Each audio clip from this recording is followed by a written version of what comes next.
Hello everybody, it's Darkson here with another little video. Apologies, this one is actually quite long. This will be sort of the last video in the frames series, and we're not going to talk really too much about frames in this one. It's more how we apply the knowledge of frames in general for a lot of the examples that I'm going to show you through today. There is plenty of little rounds and matches in this one, just showcasing certain things that people do, and I used to be one of these guys that used to do basically all of what you're going to see today. So stay tuned if you want to learn, and I wouldn't recommend watching this all in one hit. I just the editing software I have is not really advanced, so, and I didn't want to restart all of this again as I've put way too much time in this one. So save it, keep it in your history or whatever on YouTube that you have, and watch it in shifts, as it were. Okay, I hope you enjoy the video. Stay tuned.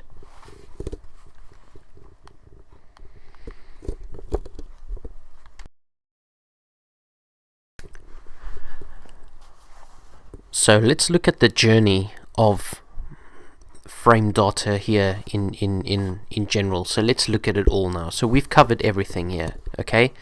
So the move that you want to do has a startup, so it takes 8 frames to come out, and it's active for 2 frames, and if you don't hit anything, you are in a recovery of 22 frames, and then that's the move done.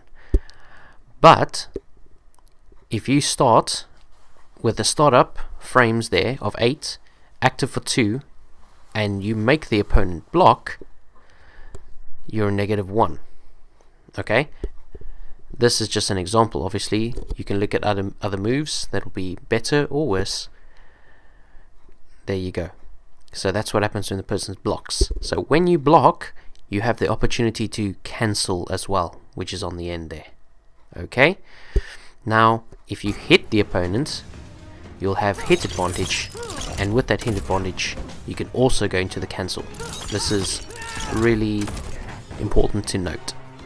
Okay, so over here I just want to show you about backdashing gaps in the strings. Okay, so there is no legend or anything that tells you where there's a gap. You have to sort of just figure it out as you go along, or you can just go through every move and every combo and everything of every character in the game and figure them out and note them down somewhere.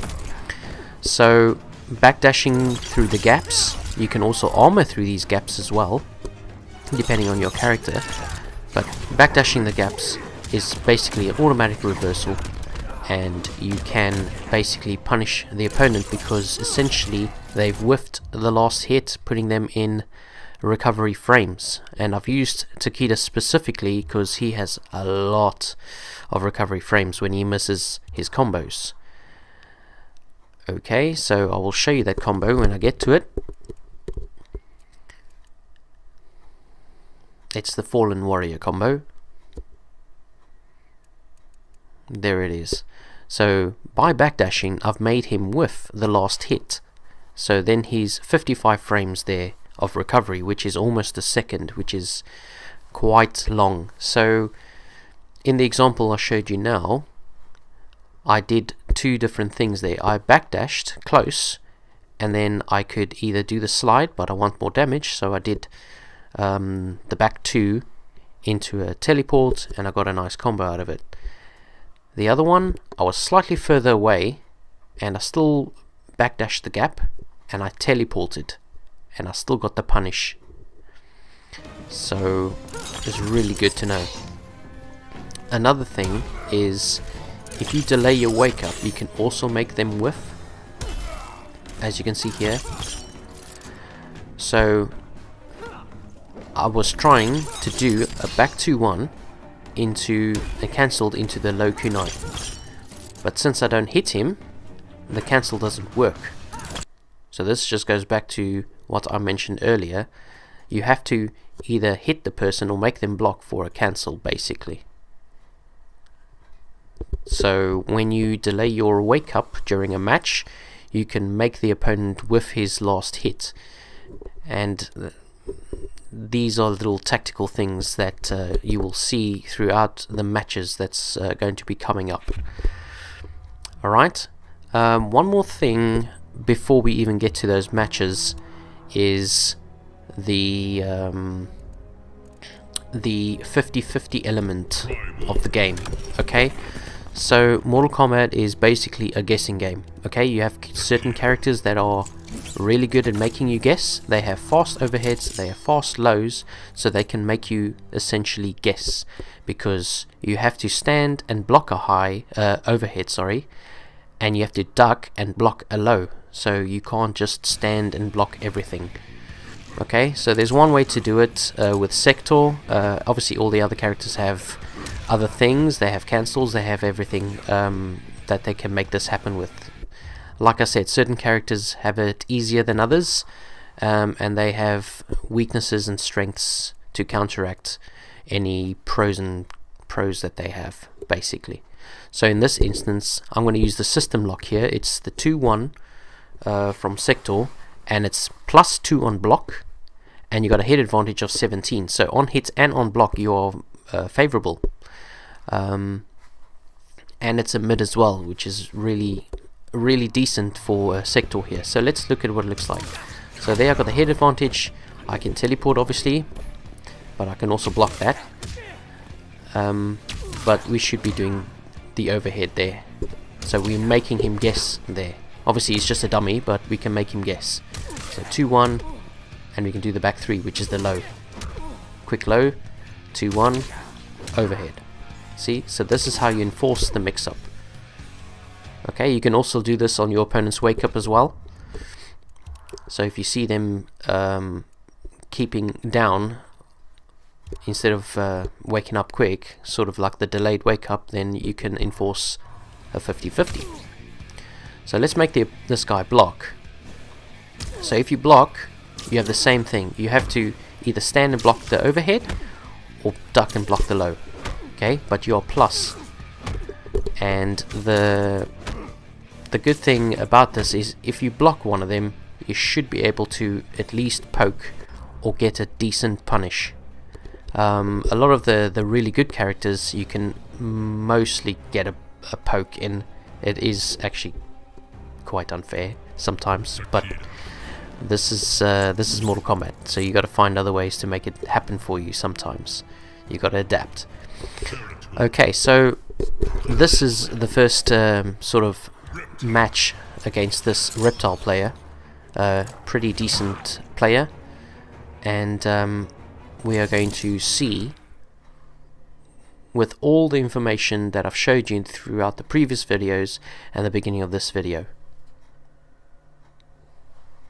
Enjoy. Round 1. Fight.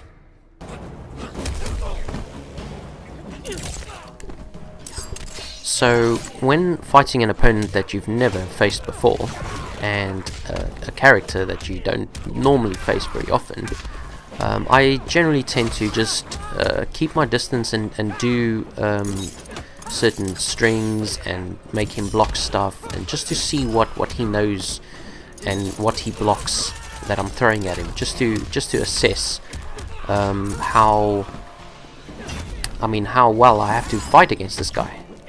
Okay, so this guy was pretty good actually. So we can see that he starts to use staggers. Okay, so as we've seen with the Sector 2-1 being plus on block, this is what he's doing. He's basically doing the same thing. So he's doing those things and they plus on block there, and when he gets a hit, he'll complete the combo and he will basically take a lot of damage. As you can see, I'm blocking pretty well against an invisible reptile here, which is quite nice. But I've noticed that he was doing the same things in his stagger that he was doing whilst he was invisible. So these are things to note. I should throw there, he was blocking so much, I should have just gone in for the throw, but I was trying to keep my distance, but it's not good. There I go, blocking a lot of stuff whilst invisible. When you fight, you'll notice these patterns. So he always does that, and he'll always try to do the tongue and into the low. And he does the same thing whilst he's invincible. So it's not always a guessing game in that instance. It's more knowledge that I've seen. Right, so over there he kept his distance. He didn't want to do anything unsafe because I was going to hurt him with a big combo there, and he had 2 bars a meter, so he didn't want to waste a meter either. So this guy was pretty good to do that. It's a sign of a good player. He knows what he's doing and he's thinking about the game.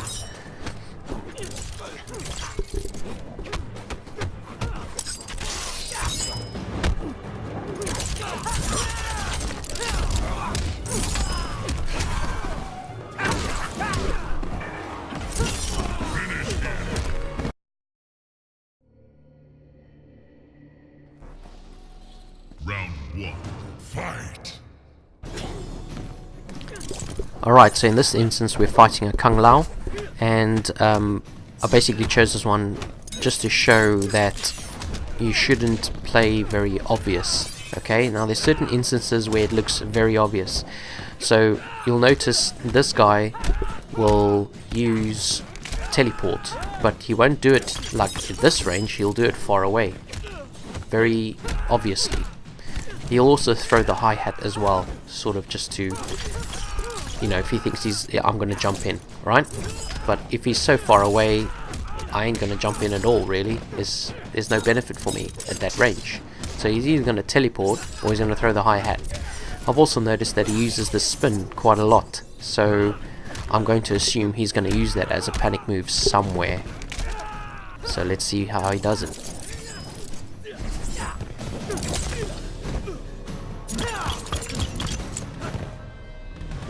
Round 2. Fight!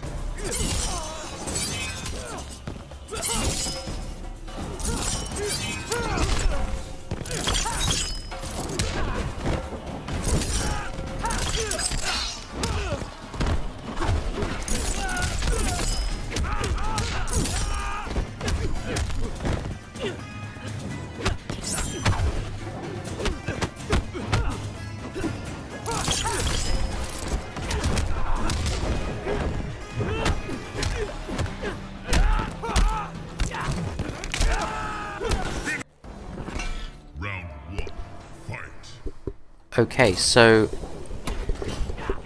when this guy's got quite a few characters, and I've used quite a few of his matches to showcase this. So he is basically doing the same thing for every character. So he is doing a lot of pokes, he's jumping a lot, and he's using their specials. So everybody knows how smokes is supposed to be used. You're supposed to get him in a combo and then just mix him up every time, basically into a vortex. So this guy is doing basically the same. He's essentially just phasing away in and out, so I know he's going to do it all the time, so I'm going to pretty much wait for it. And since he's doing that, I can deduce that he's going to use the teleport as well. So we'll see how he plays with the other characters that he's going to use today.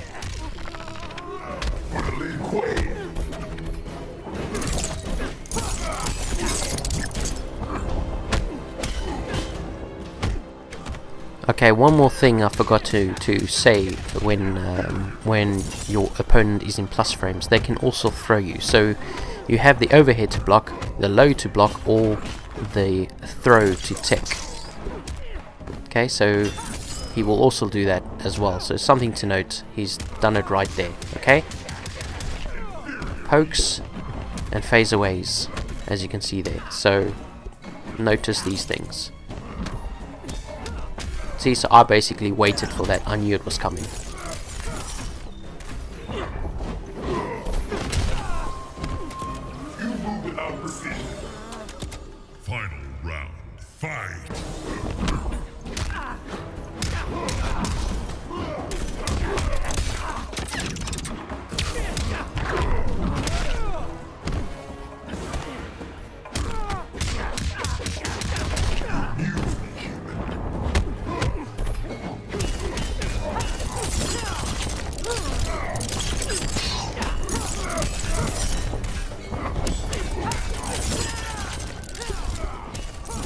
Okay, so remember, I knew he's doing a lot of these phases, and he did that the combo, the forward 4-3 or 3-4, the one of the ends in high. So I know he's going to do that string again in the sector match that he's going to have earlier, that he's going to have later. Sorry. Okay, so essentially he's going to do basically the same thing. He's going to jump a lot, and he's just going to abuse specials. Okay, sometimes he goes into periods where he doesn't block very well. Okay, so one thing about Mortal Kombat is you need to block, but you shouldn't be blocking all the time, because if you block too much you just get chipped to death. So be wary.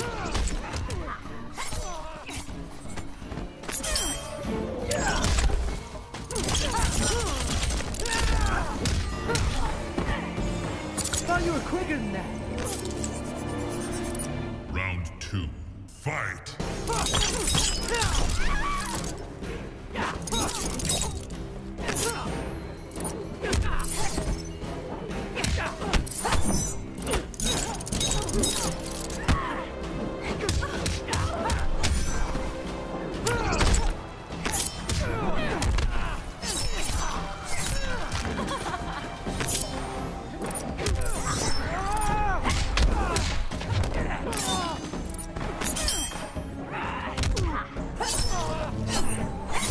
Far deadlier than you. You hear me now?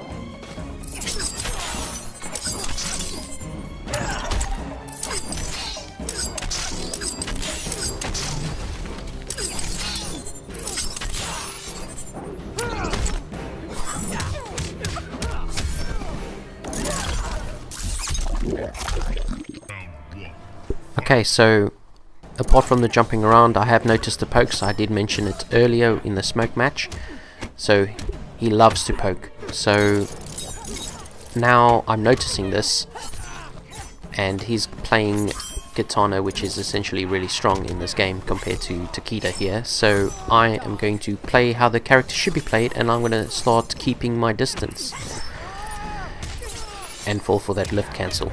Okay, so remember the cancel, so he's made me block and he's done it into that, so I was going to poke back there, but the lift caught me because it's got a pretty quick startup.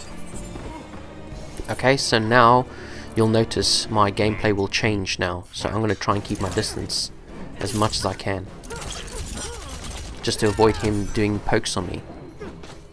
And as you can see, the down one, if I block a down one, I'm plus, so that gave me the opportunity to do a neutral jump punch, which is really strong for Takeda.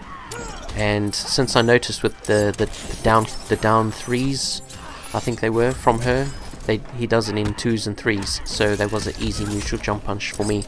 So I'm still keeping my distance here, and he's doing what he can. I mean, this guy's not he knows how to play. As you can see, I blocked his these lift cancel again. So now I'm keeping him at a distance, and it's frustrating him. I can feel that I'm frustrating him. So now he's going to start doing unsafe stuff just to try and get a win. Watch me pause before I do anything there. Okay, so I'm doing that because I know he's going to wake up and do something, and he's been doing it all match long. So it's worthwhile sometimes just to give that split second and make him think about it. And if he does something unsafe, which he has been doing, then sometimes you can get a combo and you can beat him. Round 1. Fight!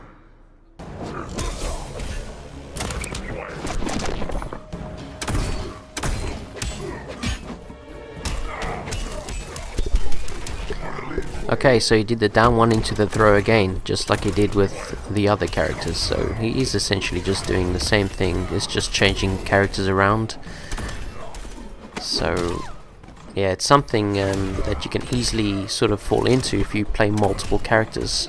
I'm really not good with playing multiple characters. I have maybe 2, 3 at best, but I won't be good with that third character. I'll be good with the first one and okay with the second, like this sector of mine here. It's not the best, but it's okay.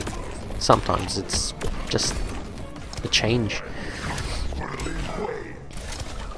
So notice my comeback here. So I'm being really elusive to get hit here, because anything, even if I block, I'm dead. So I'm using the air dash just to fly around, and look what I get. So he uses the meter there at the end. So I do it because, you know, you can make him waste his meter, and if you're lucky you get around. So he's done that forward fall 3 again. So I know it's a high on the last hit, so let's see if I get him later on in the match.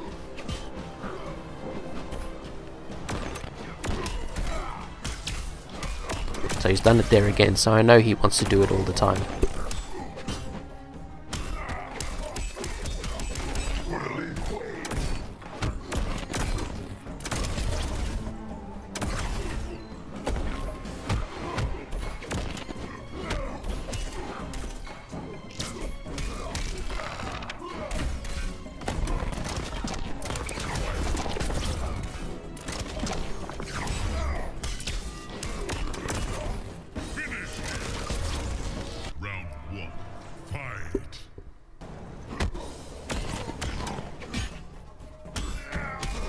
Again, see, plus frames into the throw again. Same with the pokes. I wouldn't have broken there personally, because it's just a waste of 2 bar, and I didn't even use my meter in the combo.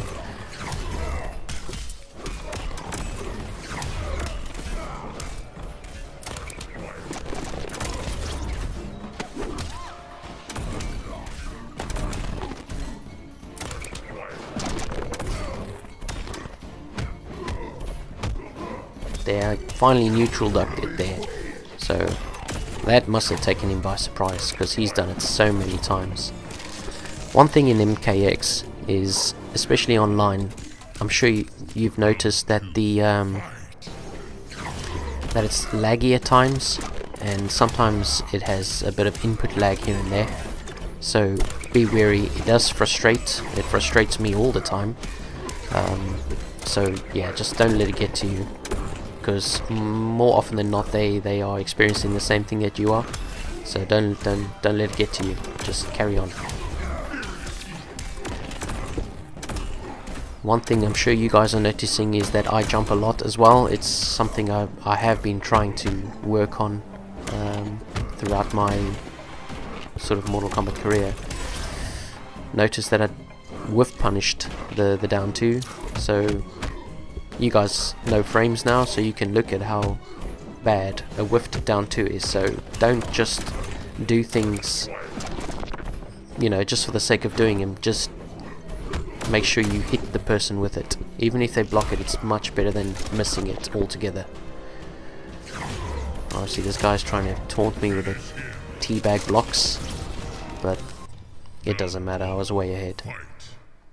One thing to notice, if you've got a good NJP like this guy, they'll normally do it first up, so yeah, just watch out for it.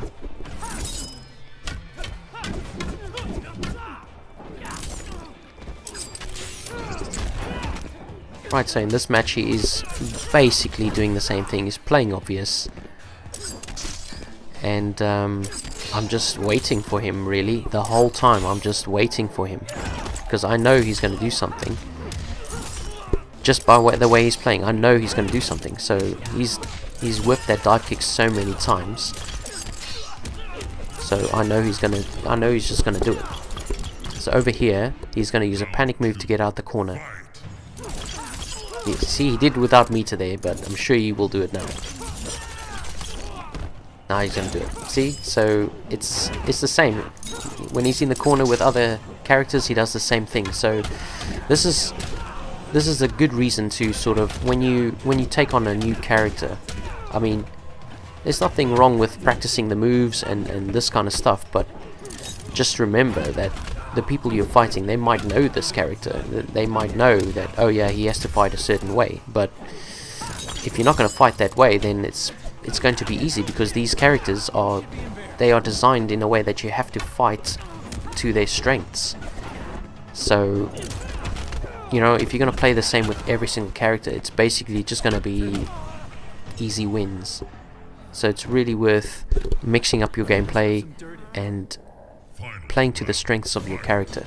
So in my instance here, I do prefer keeping a distance most times, and this is Takeda, and his recommended distance is, you know, around a little bit closer than this, about this area here, just enough just to get the whips in. Anybody that comes in close to Takeda is trouble for Takeda. You know, he's easy to break his armor, everything. So essentially it's just the same thing over and over again with this guy. He jumps in, whips something, and then I just pick up the pieces. See, as I showed you in the beginning of this video, I armored through the gap. Well, I didn't show you earlier in the video, I just backdash, but you can armor, I mentioned it.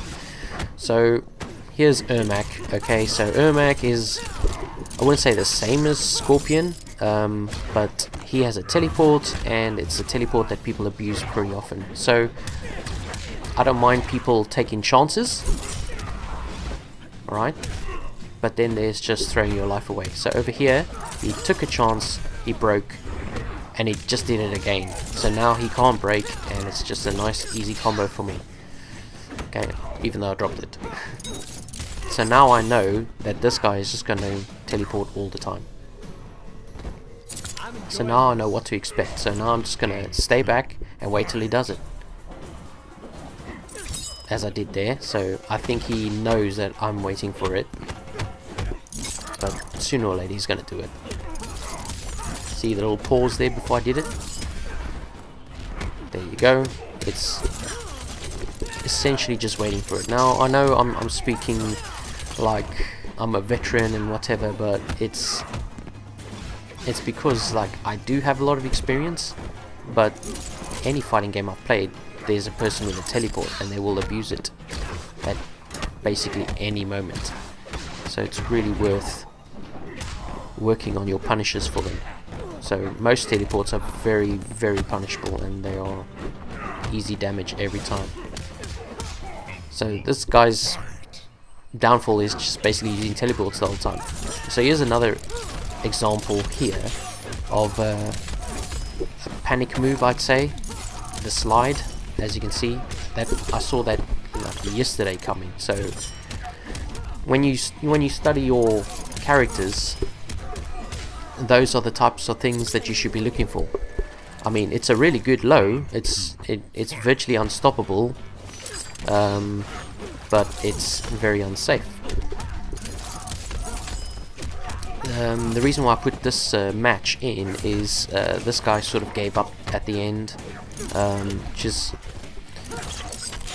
so it's a little bit disappointing, because this guy's record, he's got a lot of wins, and I mean he's got a lot of losses as well, but you'd expect him just to, you know, at least play the match fully. You never know, you could have got a comeback, you know. So he's got 3 meters here, and he's just doing the same old nothing all the time, and no breaker, no nothing. So it's, yeah, it's not really a fun match.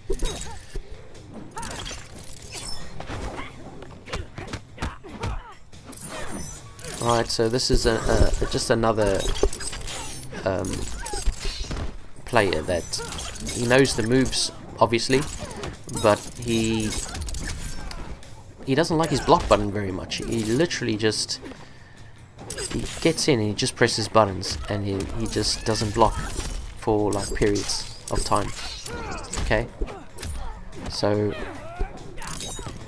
if you're not going to block, then yeah, you're gonna eat damage. It's good to block, but it's not good to block all the time. But you have to block. It's sort of it's a fine line. You need to do them both. Okay, so just the usual, just abusing specials. Again, abusing specials. So I'm just keeping my distance because I know he's just gonna do something silly all the time.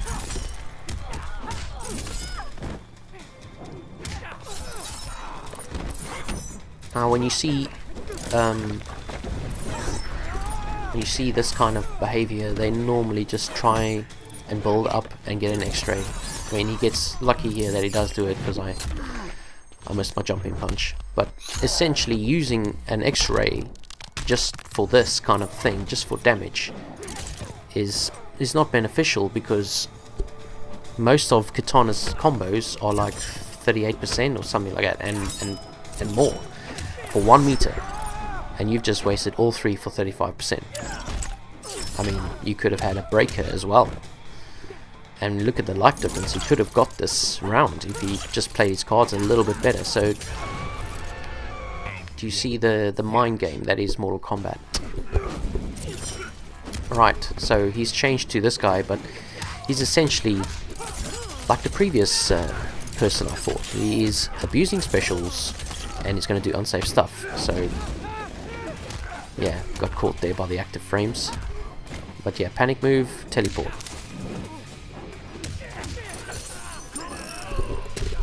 Panic move, teleport. Boom. Right, so I missed the punish there, but I missed the punish there again, so that's really bad because he could have been dead by now. So, I mean, for Scorpion players, they need to use the cancelled teleport. That would be a much better option for him, because I can't punish it with nothing more than a down 1, essentially. So these are the things you need to sort of, you know, what if he does this? If he does the teleport, I'm going to block it and I'm going to punish it. If he does the cancel teleport like he did there, I have to down 1. So it's really a quick decision, but if they're literally just going to teleport all the time, it's an easy decision. So he's preparing for an X-ray, but he's not going to get it out. Now, since he was trying so badly to get the X-ray out, he's broke way too late, and he's paid the price. One, fight.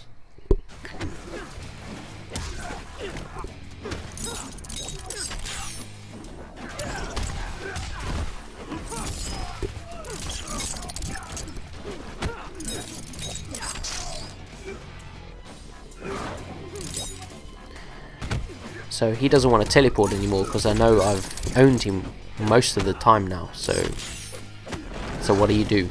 So now he's doing some stuff which I don't think he does very often. He was trying to do a cancel there.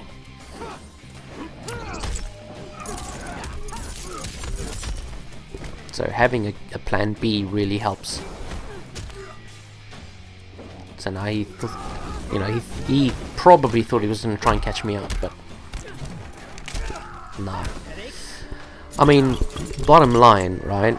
A lot of these players they were of good levels, but it's sort of like a fundamental, like of fighting games in general, and fundamentals of Mortal Kombat as well. So you see, he's sort of half given up. He knows he's done, but you know, you shouldn't really have this kind of attitude when you are fighting a person that's sort of better than you in this game. Because, I mean, I was that guy once upon a time. When Mortal Kombat X started, I was that guy. I was the one. I was playing Scorpion. I was doing the random teleports. I was doing all of that. So now I'm at a level where I understand the game. I understand the frames. I wouldn't say I understand everything, but yeah. So another thing there, as you saw, he broke before I burnt my meter. So essentially making me burn my meter for minimum damage is a waste of my meter, but you also lose 2 bars of meter. So now I go into this run with no meter, and he got 1 meter because he lost. But if he won,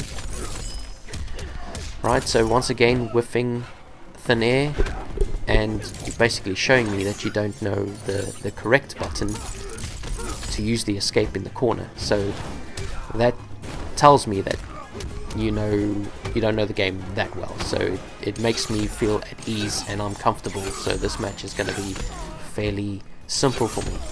So I was trying to do something here. That's why I got caught so many times with that 4-2.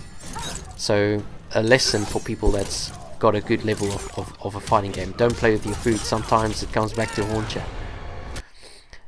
But anyways, guys, sorry I had to talk so much there. It's just this thing didn't want to record everything for some reason, so I had to make a really long speech basically throughout the video.